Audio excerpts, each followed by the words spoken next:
नमस्कार विद्यार्थी मित्रांनो, आज आपण पर्यावरण या विषयाला सुरुवात करत आहोत। या विषयाला सुरुवात करण्याच्या अगोदर पर्यावरण हा जो काही विषय आहे, बऱ्याच वेळेस आपण पाहतो की शालेय जीवनापासून हा विषय आपण अभ्यासत आलेलो आहोत। त्याचबरोबर ज्यावेळेस 11वी 12वीला तुम्ही असाल त्यावेळेस सुद्धा हा विषय कंपल्सरी होता आणि त्याचबरोबर ग्रॅज्युएशन लेवलला थर्ड इयरला हा विषय कंपल्सरी आहे।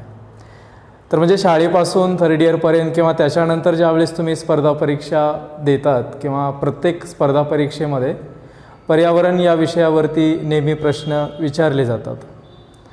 तर मग हा पर्यावरण हा जो काही विषय आहे तर तो एवढा महत्त्वाचा का आहे किंवा त्याला इतर विषयाबरोबरच एवढं महत्त्व का दिलेलं आहे, तर त्याच्याविषयी आपण अगोदर चर्चा करणार आहोत। तर सर्वात महत्त्वाची गोष्ट म्हणजे आज आपण पाहतोय की सगळीकडेच पर्यावरणाला महत्त्व दिलं जातं आहे। आज आपण बऱ्याच टी व्हीमध्ये न्यूज चॅनलवरती किंवा जाहिरातीसुद्धा पाहतो की पर्यावरणाच्या संदर्भात झाडे लावा, झाडे वाचवा किंवा मग त्याचबरोबर सेव्ह द टायगर्स किंवा असे प्राण्यांच्या संदर्भात काही जाहिराती तुम्हाला दिलेल्या असतात ज्याचं संवर्धन करायचं असतं। तर हे पर्यावरण एवढं महत्त्वाचं का आहे? तर हे जे काही पर्यावरण आहे किंवा आज आपण पाहतोय की जगाची लोकसंख्या वाढत चाललेली आहे, त्याचबरोबर लोकसंख्येबरोबरच विकाससुद्धा मोठ्या प्रमाणावर होत चाललेला आहे आणि हा विकास होत असताना त्या ठिकाणी कुठेतरी पर्यावरणावरती त्याचा परिणाम होतो आणि मग पर्यावरणामधला जर एखादा घटक अतिरिक्त झाला किंवा त्यांच्या संख्येमध्ये जर खूप मोठ्या प्रमाणावर वाढ झाली तर त्याचा विपरीत परिणाम होतो। जसं आपण शाळेपासून अभ्यासत आलो आहोत की पर्यावरणामध्ये एक अन्नसाखळी असते। त्या अन्नसाखळीमध्ये एखादा सजीव जास्त झाला किंवा कमी झाला त्यावेळेस संपूर्ण अन्नसाखळी डिस्टर्ब होते। ही एक छोटीशी अन्नसाखळी किंवा मग एखादा मोठा वनांचा भाग असेल, जंगलाचा भाग असेल, त्या जंगलामध्ये जर एखादा सजीव अतिरिक्त झाला किंवा संख्येपेक्षा तो वाढला तर त्या ठिकाणी त्याचा ताण इतर सजीवावरती पडतो। हे आपण याच्या अगोदरही अभ्यासात आलेलो आहे। तर मग यांच्यामध्ये बॅलन्स असलं पाहिजे। आजही आपण त्या ठिकाणी या पर्यावरणाच्या काही समस्या आपण पाहतोय की आज शहरामध्ये नगरामध्ये कुठेतरी बिबट्या शिरतो आणि मग मानव आणि बिबट्या असा संघर्ष सुरू व्हायला लागतो। मग हा बिबट्या शहरामध्ये आला कुठून? मग त्याचा जो काही मूळचा अधिवास आहे तो अधिवास आपण नष्ट करण्याचं काम केलं आणि मग त्याचा अधिवास नाहीसा झाल्यामुळे तो शहरामध्ये येऊ लागला। तर ही एक पर्यावरणीय समस्या आहे। किंवा आज आपण पाहतोय की मराठवाड्यामध्ये नव्हे तर लातूर जिल्ह्यामध्ये आपण पाहतोय की वृक्षांचं प्रमाण खूप कमी आहे। इव्हन महाराष्ट्रामध्ये सर्वात कमी वृक्षांचं प्रमाण हे आपल्याला मुंबई शहराच्या नंतर लातूर जिल्ह्यामध्येच पाहायला मिळतं। ते 0.54 पेक्षासुद्धा कमी आहे। आणि मग विचार करा, जर झाडच नसतील तर ज्या वनांमध्ये राहणारे जे काही प्राणी आहेत त्यांचा मूळचाच अधिवास या ठिकाणी नाही आहे। त्याच्यामुळे स्वाभाविक आहे की अशा ठिकाणी ज्यावेळेस शेतकरी शेती करतात त्यावेळेस त्यांच्या शेतीमध्ये हरणांचा कळप किंवा रानडुकरांचा कळप येतो आणि पूर्ण शेती उद्ध्वस्त करून टाकतो। म्हणजे याच्यामध्ये आपल्याला पर्यावरणाचं संतुलन सांगता येणार नाही किंवा हे पर्यावरणीय संतुलन नाही आहे।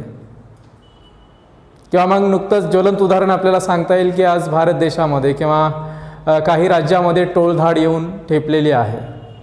ही जी काही टोळधाड आहे, टोळधाड म्हणजेच एका सजीवांची अतिरिक्त संख्या वाढलेली आहे आणि ज्यावेळेस एखाद्या सजीवांची अतिरिक्त संख्या वाढते त्यावेळेस त्याचा परिणाम इतर सजीवावरती व्हायला लागतो आणि पर्यावरणामध्ये असंतुलन निर्माण व्हायला लागतं आणि त्याच्यामुळेच त्या ठिकाणी पर्यावरणाचा अभ्यास करण्याची आज काळाची गरज आहे। येणाऱ्या दिवसामध्ये नवीन नवीन पर्यावरणीय समस्या येत राहिलेल्या आहेत। त्याच्यामुळे पर्यावरणाचा अभ्यास करणं खूप महत्त्वाचं आहे। आता स्पर्धा परीक्षा दृष्टिकोनातून का महत्त्वाचं आहे? कारण एक लक्षात घ्या की ज्यावेळेस तुम्ही एखादी स्पर्धा परीक्षा पास होतात, एखादं पद तुम्हाला प्रशासकीय पद मिळतं आणि त्या ठिकाणी तुम्ही ज्यावेळेस कार्यरत होतात मग तो एखादा गाव असेल किंवा एखादा तालुका असेल किंवा एखादा जिल्हा असेल, म्हणजे ग्रामसेवक असाल किंवा मग तहसीलदार असाल किंवा मग जिल्हाधिकारी असाल, त्या प्रदेशामध्ये तुम्ही ज्यावेळेस कार्यरत होतात त्यावेळेस त्या प्रदेशाची पर्यावरणीय परिस्थिती काय आहे हे तुम्हाला समजलं पाहिजे आणि मग त्याच्यामध्ये संतुलन कशा पद्धतीनं राखलं पाहिजे याची जाण तुम्हाला येण्यासाठी किंवा याचं अवेअरनेस तुम्हाला येण्यासाठी हा विषय खूप महत्त्वाचा आहे। त्याच्यामुळे प्रत्येक स्पर्धा परीक्षेमध्ये हा विषय ठेवण्यात आलेला आहे। तर तो विषय आपण या ठिकाणी सुरू करतोय आणि याचा अभ्यासक्रम याच्या अगोदरही तुम्हाला सांगितलेलं आहे की पर्यावरणामध्ये आपण काय काय अभ्यासणार आहोत. तर याच्यामध्ये सर्वात अगोदर पर्यावरणामध्ये ज्या काही महत्त्वाच्या संकल्पना किंवा जे काही शब्द उच्चारले जातात त्याच्यामध्ये इन्व्हायरमेंट, त्यानंतर ज्यालाच आपण पर्यावरण म्हणतो. नंबर 2 आहे इकॉलॉजी, ज्याला आपण पारिस्थितिकी म्हणतो. आणि नंबर 3 आहे इकोसिस्टीम, ज्याला आपण परिसंस्था म्हणतो. तर आता हे जे काही 3E आहे, 3E म्हणजेच इन्व्हायरमेंट, इकॉलॉजी आणि इकोसिस्टीम. तर हे साधारणतः ज्यावेळेस आपण पाहतो त्यावेळेस हे तिन्ही घटक सारखेच वाटतात, परंतु आणि त्याचबरोबर ज्यावेळेस आपण यांच्या डेफिनेशन पाहतो म्हणजे पर्यावरणाची व्याख्या, त्याचबरोबर पारिस्थितिकीची व्याख्या आणि परिसंस्थेची व्याख्या, ज्यावेळेस या तिन्हीच्या व्याख्या आपण पाहतो त्यावेळेस तिन्हीमध्ये आपल्याला साम्य आढळून येतं. परंतु थोडा फरक याच्यामध्ये आहे. म्हणजे इन्व्हायरमेंट हा घटक वेगळा आहे, इकॉलॉजी हा घटक वेगळा आहे आणि त्याचबरोबर इकोसिस्टीम हा घटक वेगळा आहे. तर याच्यामध्ये इन्व्हायरमेंट ज्याला आपण पर्यावरण म्हणतो. आता पर्यावरणामध्ये प्रामुख्याने जैविक आणि अजैविक घटकांचा विचार केला जातो. जसे की आपण दैनंदिन जीवनामध्ये किंवा दैनंदिन व्यवहारामध्ये बोलत असताना एखाद्या शहराचं पर्यावरण, एखाद्या नगराचं पर्यावरण, एखाद्या घराचं पर्यावरण असा सुद्धा शब्दप्रयोग करतो. मग हे पर्यावरण म्हणजे काय की तुमच्या सभोवताली असणारे जैविक आणि अजैविक घटक हा जो काही भाग येतो ज्याला पर्यावरण म्हटलं जातं. पर्यावरण म्हणजेच तुमचा सभोवतालचा प्रदेश, तुमच्या आजूबाजूचा प्रदेश, ज्याला पर्यावरण म्हटलं जातं. आणि मग या पर्यावरणामध्ये बरेच जैविक आणि अजैविक घटक येतात. त्याच्यामध्ये प्रत्येक सजीवाला किंवा अजैविक घटकामध्ये प्रत्येक, मग त्या हवा असेल, पाणी असेल किंवा इतर काही निर्जीव घटक असतील जे अजैविक घटकामध्ये येतात, ज्याला आपण पर्यावरण म्हणतो. याच्यामध्येच दुसरा जो काही घटक आहे ज्याला इकॉलॉजी म्हटलं जातं, म्हणजेच मराठीमध्ये त्याला पारिस्थितिकी म्हणतात. आता याच्यामध्ये सुद्धा म्हणजे पर्यावरणामध्ये फक्त आपण जैविक आणि अजैविक घटक यांचाच विचार करतो. तर पारिस्थितिकीमध्ये हे जैविक घटक आणि अजैविक घटक यांचाच विचार न करता यांच्यामध्ये परस्पर संबंध कशा पद्धतीने आहे किंवा यांच्यामध्ये परस्पर प्रक्रिया कशा पद्धतीने चालतात, म्हणजे जैविक घटक आणि अजैविक घटक यांच्यामध्ये आंतरक्रिया कशा पद्धतीने चालतात, परस्पर क्रिया कशा पद्धतीने चालतात, ज्याला पारिस्थितिकी म्हटलं जातं किंवा इकॉलॉजी म्हटलं जातं. आणि त्याच्यानंतर याच्यामध्ये तिसरा जो घटक आहे ज्याला आपण इकोसिस्टीम म्हणतो, परिसंस्था म्हणतो. आता याच्यामध्ये 2 जैविक घटक घेतलेले आहेत, म्हणजे जैविक घटक आणि त्याचबरोबर अजैविक घटक. आता ह्याच्यामध्ये एक लक्षात घ्या, जसं आपण पाहिलं की पर्यावरण फक्त जैविक घटक आणि अजैविक घटक, म्हणजे इथं परस्पर संबंध किंवा परस्पर क्रिया यांचा समावेश नाही आहे पर्यावरणामध्ये. इकॉलॉजीमध्ये ज्यावेळेस आपण येतो त्यावेळेस इकॉलॉजीमध्ये जैविक घटक आणि अजैविक घटक यांची परस्पर क्रिया याचा आपल्याला अभ्यास करायचा आहे.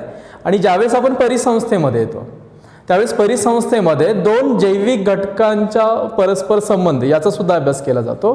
किंवा मग परिसंस्थेमध्ये जैविक घटक आणि अजैविक घटक यांचा सुद्धा परस्पर संबंधाचा अभ्यास केला जातो. तर हा तीन घटकामध्ये हा फरक आपल्याला पाहायला मिळतो. म्हणजे व्याख्या जर तुम्ही तिन्ही घटकाच्या पाहिलात तर तुम्हाला सारख्याच वाटतील, परंतु हा फरक आहे. पर्यावरणामध्ये फक्त जैविक आणि अजैविक घटक आपल्याला लक्षात घ्यायचे. पारिस्थितिकीमध्ये जैविक आणि अजैविक घटकांची परस्पर क्रिया ही आपल्याला लक्षात घ्यायची आहे. आणि परिसंस्थेमध्ये 2 जैविक घटकामध्ये सुद्धा परस्पर संबंध आहे आणि एक जैविक घटक आणि दुसरा अजैविक घटक याच्यामध्ये सुद्धा परस्पर संबंध आहे. तर याचा अभ्यास आपल्याला परिसंस्थेमध्ये करायचा आहे. त्यानंतर आपण पाहणार आहोत मीनिंग ऑफ इकॉलॉजी, म्हणजे पारिस्थितिकीचा नेमका अर्थ काय आहे. तर या ठिकाणी तुम्हाला दिलेलं आहे की पृथ्वीवरील सर्व सजीव आणि त्यांचे पर्यावरण यांच्यामध्ये पारस्परिक आंतरक्रिया होत असतात. त्यांच्या परस्परावर विविध मार्गाने परिणाम होत असतो. या परस्पर संबंधाचा अभ्यास म्हणजेच पारिस्थितिकी किंवा त्यालाच इकॉलॉजी म्हणतात. जसं की तुम्हाला याच्या अगोदरच सांगितलं की इकॉलॉजी म्हणजे नेमकं काय, ज्याच्यामध्ये जैविक आणि अजैविक घटक यांचा परस्पर संबंध किंवा परस्पर क्रियांचा अभ्यास याच्यामध्ये केला जातो, ज्याला पारिस्थितिकी म्हटलं जातं. इकॉलॉजीचा जो काही मूळ अर्थ आहे किंवा या शब्दाचा जो काही मूळ अर्थ आहे किंवा या शब्दाचा जो काही उगम झालेला आहे, हा शब्द मूळचा ग्रीक भाषेमधून तयार झालेला आहे किंवा ग्रीक शब्दापासून तयार झालेला आहे. इकॉलॉजीमध्ये जे काय आयकॉस आहे, आयकॉस म्हणजेच निवासस्थान आणि त्याच्यानंतर लोगोस म्हणजेच स्टडी. आता हे आयकॉस आणि लोगोस हे ग्रीक भाषेतील मूळ शब्द आहेत. त्याच्यापासून इकॉलॉजी हा शब्द तयार झालेला आहे. आता इकॉलॉजी हा जो काही शब्द आहे, सर्वप्रथम याचं जे काय उपयोजन आहे किंवा याचा जो काही प्रयोग आहे, याचा प्रयोग त्या ठिकाणी रिटर या शास्त्रज्ञाने 1968 साली केलेला आहे आणि याला प्रचलित करण्याचं काम किंवा इकॉलॉजी या शब्दाला प्रसिद्धी देण्याचं काम अर्नेस्ट हेकेल या शास्त्रज्ञांनी केलेलं आहे. तर याच्यावरतीच MPSC मेन्स 2014ला विचारलेला प्रश्न आहे. प्रश्न असा आहे की परिस्थितिकी शास्त्र ही संज्ञा, त्याच्याखाली तुम्हाला ऑप्शन दिलेले आहेत, काही विधानं दिलेली आहेत. पर्यावरणीय जीवशास्त्रीय अशीही ओळखली जाते. सर्वप्रथम अर्नेस्ट हेकेल यांनी प्रस्तुत केली. आयकॉस म्हणजेच घर, लोगोस म्हणजेच अभ्यास किंवा शास्त्र या 2 ग्रीक शब्दापासून झाली आहे. आणि आयकॉस म्हणजेच घर, लोगोस म्हणजेच अभ्यास किंवा शास्त्र या 2 लॅटिन शब्दापासून आली आहे. वरीलपैकी कोणते विधान बरोबर आहेत? त्याच्याखाली ऑप्शन तुम्हाला दिलेले आहेत. ए ऑप्शन आहे फक्त आणि बी ऑप्शन आहे ब आणि क, सी ऑप्शन आहे ब आणि डी ऑप्शन आहे वरीलपैकी एकही नाही आहे. तर आत्ताच आपण जसं की तुम्हाला सांगितलं की हा जो काही मूळचा शब्द आहे जो ग्रीक भाषेमधून आलेला आहे, त्याचबरोबर याला प्रचलित करण्याचं काम अर्नेस्ट हेकेल यांनी केलेलं आहे. त्याचबरोबर जे विधान दिलेले पर्यावरणीय जीवशास्त्रीय अशीही ओळखली जाते.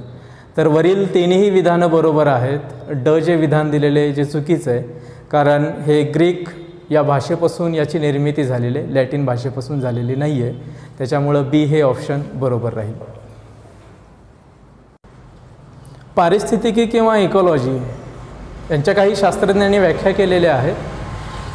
याच्यामध्ये हेकेल या शास्त्रज्ञांनी 1969 साली जी काही केलेली व्याख्या आहे ती अशी: सजीवाचा त्याच्या सेंद्रिय आणि असेंद्रिय वातावरण या दोहोंशी असणारा सर्वकष संबंध म्हणजेच पारिस्थितिकी होय.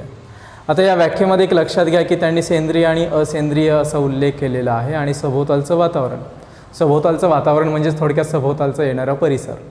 आता याच्यामध्ये सेंद्रिय जे काही घटक येतात साहजिकच ते जैविक घटक असणार आहेत.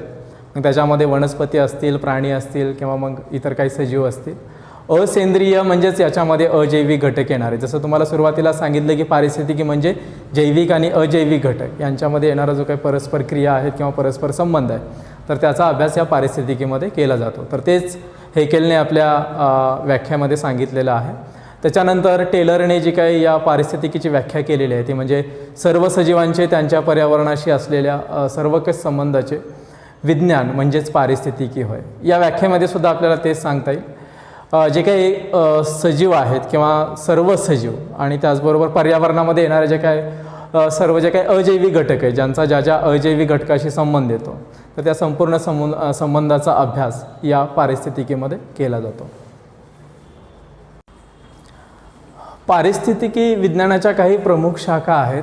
या ठिकाणी तुम्हाला 3 शाखा दिलेल्या आहेत. ऑर्टिकॉलॉजी, दुसरी शाखा आहे सिनेकॉलॉजी आणि तिसरी शाखा आहे हॅबिटॅट इकॉलॉजी, ज्याला अधिवास पारिस्थितिकी म्हटलं जातं. तर या पारिस्थितिकीच्या 3 प्रमुख शाखा सांगितल्या जातात. आता याच्यामध्ये जी काही पहिली शाखा आहे ऑर्टिकॉलॉजी, तर या ऑर्टिकॉलॉजीमध्ये नेमका कशाचा अभ्यास केला जातो ते लक्षात घ्या. तर त्याच्यामध्ये सुद्धा 2 प्रकार दिलेले आहेत. एक प्रजाती ॲटिकॉलॉजी. प्रजाती ॲटिकॉलॉजी म्हणजे एका विशिष्ट प्रजातीचा अभ्यास या शाखेमध्ये केला जातो. जसं आपण पाहतो की प्राण्यांमध्ये किंवा सजीवांमध्ये काही प्रजाती आपल्याला पाहायला मिळतात. जसं प्राण्यांची आपण वाघाचा जर एक समुदाय घेतला तर या प्राण्यांमध्ये त्या ठिकाणी आपल्याला वेगवेगळ्या प्रजाती पाहायला मिळतात. जसं की सायबेरियन टायगर असेल किंवा बेंगॉली टायगर असेल, तर याच्यामध्ये वाघांच्या वेगवेगळ्या प्रजाती असतात. तर या शाखेमध्ये म्हणजेच प्रजाती ॲटिकॉलॉजी याच्यामध्ये फक्त एका प्रजातीचा अभ्यास केला जातो. उदाहरणार्थ आपण बेंगॉली टायगर जर घेतलं तर बेंगॉली टायगरवरतीच त्या ठिकाणी त्याचाच अभ्यास केला जातो. त्याच्यानंतर याच्यामध्ये दुसरी शाखा आहे जीवसंख्या पारिस्थितिकी. आता जीवसंख्या पारिस्थितिकीमध्ये म्हणजे जसं तो प्रजाती ॲटिकॉलॉजीमध्ये आपण बेंगॉली टायगर पाहिलं, तसं जीवसंख्या पारिस्थितिकीमध्ये त्याच प्रजातींची असणारी संख्या याचा अभ्यास केला जातो. जसं की आपण उदाहरणार्थ घेऊया, जसं पश्चिम बंगालमध्ये जे काही सुंदरबनचा एरिया आहे, त्या सुंदरबनमध्ये किंवा त्या सुंदरबनच्या प्रदेशामध्ये एकूण किती बेंगॉली टायगर्स आहेत, तर त्या बेंगॉली टायगर्सची संख्या, तर याचा अभ्यास जीवसंख्या पारिस्थितिकीमध्ये केला जातो. त्याचबरोबर दुसरी जी काही मुख्य शाखा दिलेली आहे इकॉलॉजीची, त्याच्यामध्ये सिनेकॉलॉजी दिलेलं आहे. सिनेकॉलॉजीमध्ये पुन्हा आणखीन 2 शाखा दिलेल्या आहेत. त्यामध्ये पहिली दिलेली आहे जीव समुदाय पारिस्थितिकी, ज्याला कम्युनिटी इकॉलॉजी म्हटलं जातं. आता जीव समुदाय पारिस्थितिकी म्हणजे एक लक्षात घ्या की जसं की एखादा वनाचा भाग आहे आणि त्या वनांच्या भागामध्ये वेगवेगळे जीव समुदाय आपल्याला पाहायला मिळतात. जसं उडणारे पक्षी असतील, पक्ष्यांचा जीव समुदाय वेगळा, किंवा चालणारे प्राणी असतील, त्या प्राण्यांचा जीव समुदाय वेगळा, किंवा मग सरपटणारे प्राणी असतील, त्यांचा जीव समुदाय वेगळा.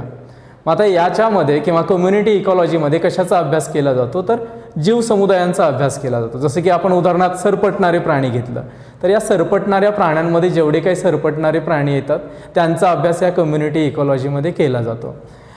याच्यामध्येच म्हणजे सिनेकॉलॉजीमध्ये दुसरी जी काही शाखा तुम्हाला सांगितलेली आहे ती परिसंस्था पारिस्थितिकी, ज्याला इकोसिस्टीम इकॉलॉजी म्हटलं जातं. आता ही जी काही इकोसिस्टीम आहे किंवा परिसंस्था आहे, परिसंस्थेमध्ये मग सगळे जीव समुदाय येतात.